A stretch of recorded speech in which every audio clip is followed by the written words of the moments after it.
সংঘর্ষে জড়ালো বিএনপির দুই পক্ষ, আসামি আওয়ামী লীগের নেতাকর্মী। দর্শক বুঝতে পারছেন এই খবরগুলো কেন জানি চেনা চেনা মনে হচ্ছে। এমন খবর কি আমরা আগে পড়েছি? হ্যাঁ, এমন খবর আমরা আগে দেখেছি, পড়েছি। আবার সেই খবরগুলো আবার এইভাবে আসছে কেন? এটা তো কথা ছিল না। সংঘর্ষে জড়ালো বিএনপির দুই পক্ষ, আসামি আওয়ামী লীগের নেতাকর্মী। আসামি কেন হচ্ছে? যেহেতু আওয়ামী লীগ এখন ক্ষমতায় নেই, সুতরাং এখন তারা আসামি হবে। তারা ঘটনায় জড়িত থাকুক আর না থাকুক। ঠিক আগের ঘটনা চিন্তা করেন, ওই আওয়ামী লীগের নিজেদের মধ্যে গন্ডগোল হোক বা এটা সেটা গন্ডগোল হোক বা না হোক, কি করতো? সবাইকে জড়ায় দিত মামলায়। এখন কিন্তু আবার সেই আলামত। সুতরাং শুরু থেকে দর্শক আমি এই ঘটনাগুলো অ্যাড্রেস করছি, যাতে পুরনো খারাপ জিনিসের পুনরাবৃত্তি না হয়। ঘটনাটা কি? এখানে বলা হচ্ছে সমকালের রিপোর্টে যে সংঘর্ষে জড়ায় বিএনপির দুই পক্ষের নেতা কর্মীরা, করে পাল্টাপাল্টি মামলা। তবে আসামির তালিকায় আছে আওয়ামী লীগের নেতা কর্মীর নাম, যা নিয়ে ক্ষোভ প্রকাশ করেছেন অনেকে।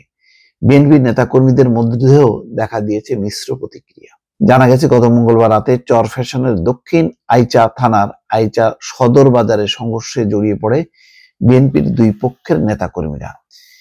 এই ঘটনায় বৃহস্পতিবার ৭৩ জনের বিরুদ্ধে মামলা করেন কেন্দ্রীয় যুব দলের সাধারণ সম্পাদক নুরুল ইসলাম নয়নের অনুসারী কেন্দ্রীয় যুব দলের সদস্য সিরাজুল ইসলাম সবুজ খান।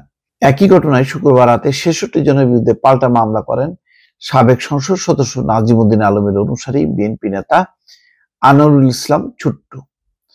বিষয়টি শনিবার দুপুরে নিশ্চিত করেন দক্ষিণ আইচা থানার ভারপ্রাপ্ত কর্মকর্তা এরশাদুল হক ভূঁইয়া।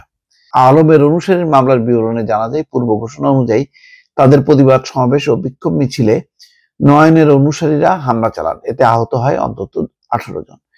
এই ঘটনায় নয়নের অনুসারী দক্ষিণ আইচা থানা বিএনপি সভাপতি রেজাউল করিম খন্দকার সহ ৬৬ জনকে আসামি করে মামলা করেন বিএনপি নেতা আনোয়ারুল ইসলাম ছুট্টু।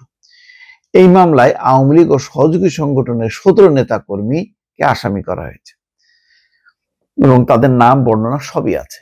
দর্শক, খুবই ন্যাক্কারজনক ঘটনা। সবচেয়ে বড় কথা হলো যে এই ভোলাতে মানে কত ৬ মাসও হয়নি বোধহয়,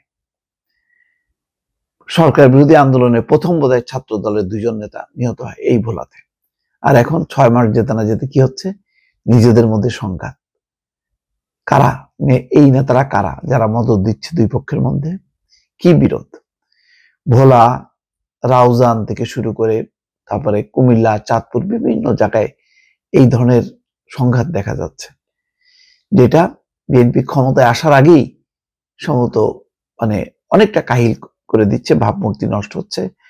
শুধু আমি চিন্তা করছি যে এখন তো সাংগঠনিক ক্ষমতা, জনপ্রিয়তা সবকিছু মিলায় বিএনপির ক্ষমতা আসা ছাড়া কোনো বিকল্প নেই, বিকল্প রাজনৈতিক শক্তি এখনো আসেনি। এটি যদি ধরে নেই, জানি না নির্বাচন আস্তে আস্তে পরিস্থিতি পরিবর্তন হবে কিনা, কিন্তু আমি এখনকার প্রেক্ষাপটে বলছি যে ধরে নেই বিএনপি ৩ মাস পর ৬ মাস পরে ক্ষমতা আসছে, তখন এই যে বিরোধগুলো, এই বিবাদগুলো কোন পর্যায়ে উন্নীত হবে, এবং তখন নিজেদের লোকদেরকে দায়ী না করে সব দায় কি চাপানো হবে আওয়ামী লীগের উপর, অন্যদের উপর? এটা আমার একটা প্রশ্ন। দর্শক, ভালো থাকবেন। আল্লাহ হাফেজ।